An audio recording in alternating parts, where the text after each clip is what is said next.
অন্যরকম রেসিপি। এটা হচ্ছে একটা অন্যরকম ডাল। এগুলো কি তোমরা নিশ্চয়ই সবাই চেনো, আর যদি কেউ না চেনো তাহলে বলছি এগুলো হচ্ছে শিমের বীজ, যেগুলো বাজারে কিনতে পাওয়া যায় আলাদাই। অনেক প্রায় 2 মাস আগের থেকেই কিনতে পাওয়া যাচ্ছিল। তখন দামটা অনেক বেশি ছিল, 150 টাকা কেজি ছিল।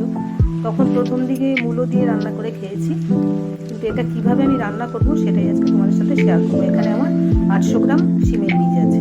এটাকে ফার্স্ট জল দিয়ে ভিজিয়ে রাখতে হবে আমাকে 3-4 ঘন্টা। না ভেজালেও চলে, ভেজালে একটু তাড়াতাড়ি এগুলো খোসাগুলো ছাড়ানো সম্ভব হবে। এগুলো ভিজিয়ে তারপর ছাড়িয়ে তোমাদেরকে দেখাচ্ছি।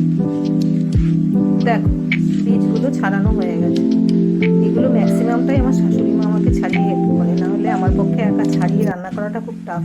কিন্তু একবার যদি একটু কেউ কষ্ট করে ছাড়িয়ে এটা রান্না করো, তোমার মুখের টেস্ট অন্যরকম হয়ে যাবে। রোজই তো একঘেয়ে ডাল আমরা খাই, এটা একটু অন্যরকম। দেখো, ডালগুলো একদম পরিষ্কার করে ছাড়িয়ে ধুয়ে নিয়েছি।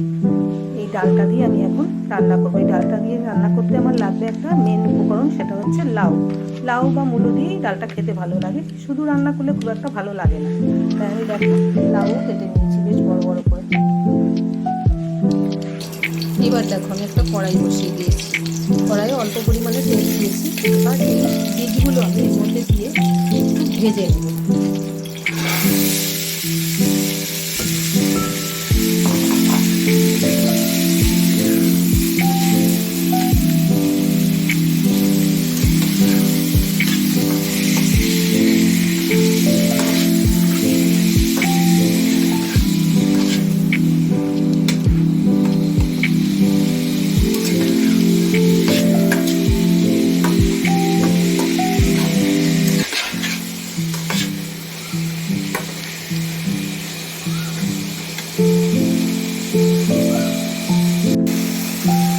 দেখো, ডালটা অনেকটা ভাজা ভাজা হয়ে এসছে। ভাজা মানে এটা অল্প সামান্যই ভাজা হবে, একটু কালারটা চেঞ্জ হয়ে যেন মনে হবে একটু বয়েল হয়ে আসছে।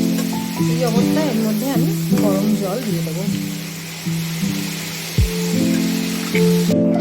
দেখো, আমি অনেকটাই জল দিয়ে দিয়েছি, এবং খুব বেশিও না, মানে ডালটা ডুবেছে বীজটা সেই পর্যন্তই জল দিয়েছি।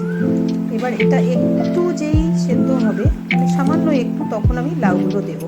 কারণ লাউটা এর সাথে একসাথেই সেদ্ধ হবে, তাহলেই খেতে ভালো লাগবে। লাউটা যদি আমি আলাদা জলে সেদ্ধ করি তাহলে একদমই খেতে ভালো লাগবে না। তাই একটু ফুটে উঠুক আর একটু ভালো করে, তারপর আমি লাউটা এর মধ্যে অ্যাড করবো। দেখো, দানাটা একটা আমি ধরে দেখলাম, মোটামুটি 30% হয়েছে। এই দেখো, ধরলে ভেঙে যাচ্ছে। চাপ দিলাম, ভেঙে গেল, কিন্তু সেদ্ধ হয়নি এখনো। এই অবস্থায় আমি লাউটা দিয়ে দেবো এর মধ্যে।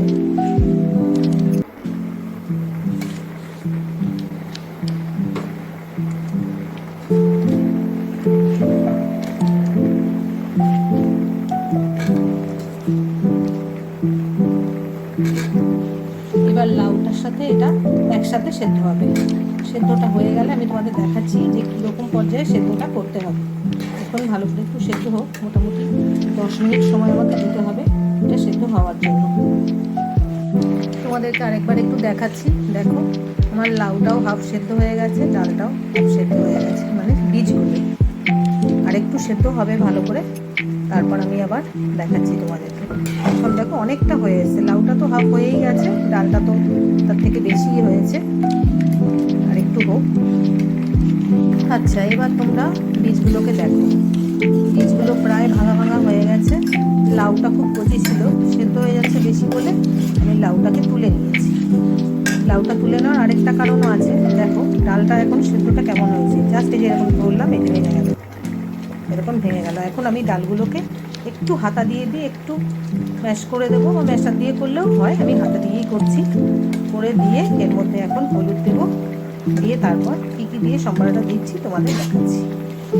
দেখো, এখন শুধু একটু চেপে চেপে এটা ভেঙে দেবো। এটা কিন্তু একদমই অন্য ডালের মতো একদম গলে যাবে না, কমপ্লিট হলে দেখতেই পারবে কীরকম হবে। এবার ডালটাকে দেখো, নিশ্চয়ই বোঝা যাচ্ছে ডালটা কীরকম আছে। আধ ভাঙাও থাকবে, আবার মিশেও যাবে। এবার এর মধ্যে আমি নুন হলুদটা অ্যাড করে দিয়েছি। এবার লাউটা এর মধ্যে অ্যাড করে আর একটু জল দেবো।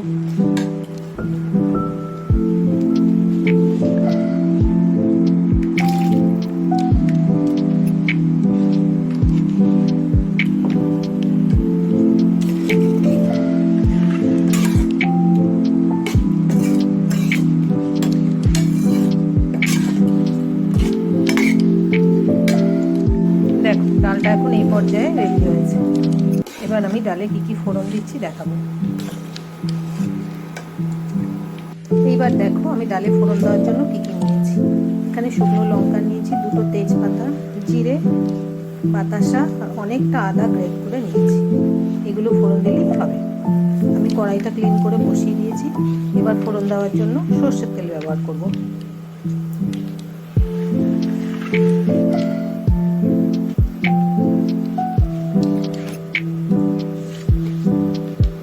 প্রথমে আমি শুকনো লঙ্কা আর তেজপাতাটা দিয়ে দিচ্ছি।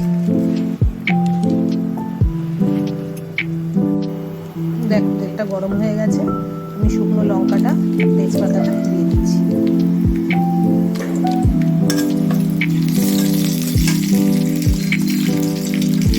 আঁচটা একটু কমিয়ে দিলাম, মানে ফোড়নটা জ্বলে গেলে ভালো লাগবে না। এবার আমি বাকি উপকরণগুলো দিয়ে দিচ্ছি।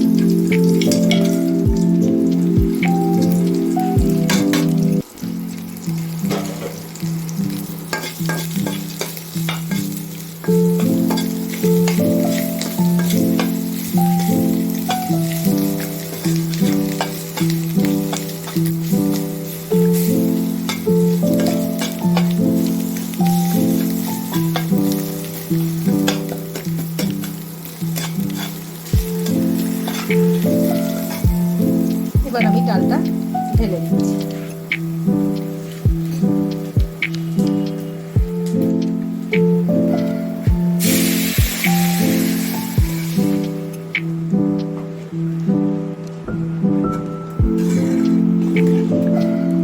দেখো ডালটা ঢেলে দিলাম।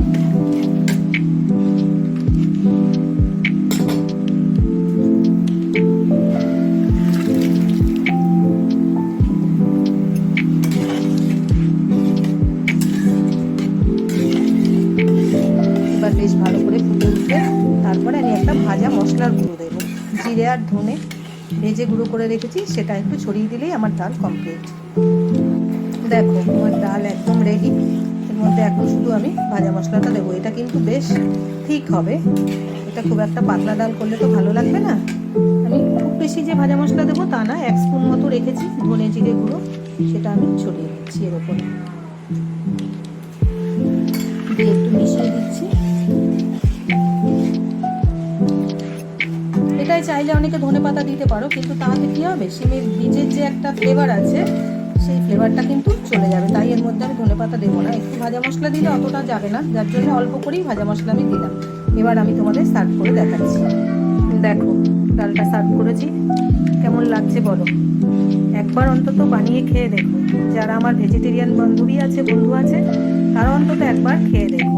বাজারে এখন শিম বীজ বেশ কম দামেই পাওয়া যাচ্ছে, 50-60 টাকা কেজি পেয়ে যাবে। এনে স্টোর করো, একবার খেলে তোমার মন ভরবে না। তাই জন্যই বললাম এনে কিছুটা স্টোর করো।